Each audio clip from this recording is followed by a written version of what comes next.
Cancer's impacted my family since before I was even born, with my older brother's twin sister who was diagnosed with cancer almost 6 months after birth.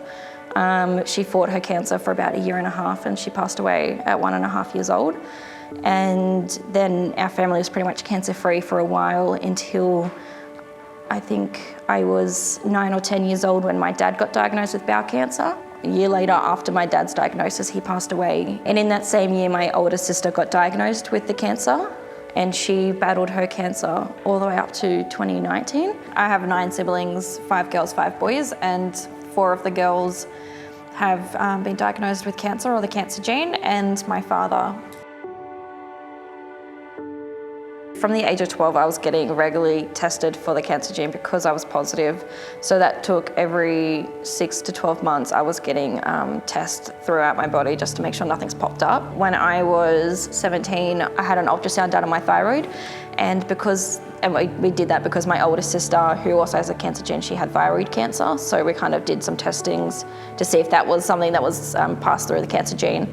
As soon as we got the ultrasounds done, Mum got a phone call while I was at school that said, "We need your daughter back in John Hunter. We found shadowing on her thyroid." We pretty much didn't need to have the word thrown at us to know exactly what that meant.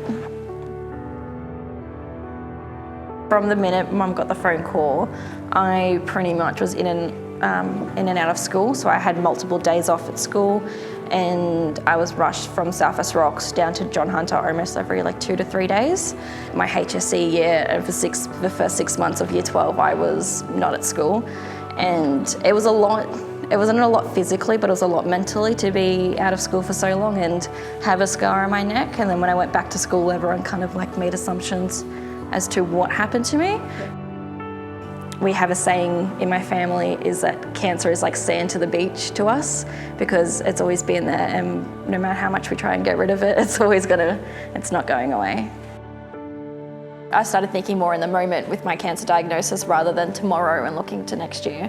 In my 20s, I have this whole a whole life set out. I haven't really seen anyone in my family with this diagnosis get to 30 really, or get to past 40. So it's really hard to think about my future because I don't know what my future's going to be like.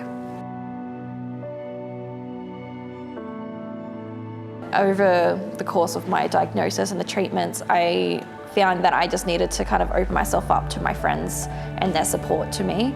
And I had my friends opening with their hands and they were reaching out to me, and I just needed to grab onto them for their support. And then I ended up, while I was in hospital, reaching back out to Canteen, and I had visitors from Canteen come to me while I was in hospital, and it was really nice. It was really nice to find that ground of support, because that was the one thing I was really worried about when I got diagnosed, that I was going to be alone. But I forgot that I have an amazing support team all around me. I just needed to reach out and allow it to come to me. And so when I turned 14, I went to my first camp with Canteen, and I went to the Great Aussie Bush Camp, and it was pretty daunting because I've never really done something like that before.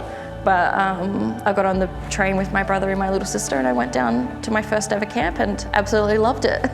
And I knew from that moment that Canteen was going to be a massive part of my life, because the minute I stepped foot onto that camp and was in that environment of Canteen, I didn't want to be anywhere else.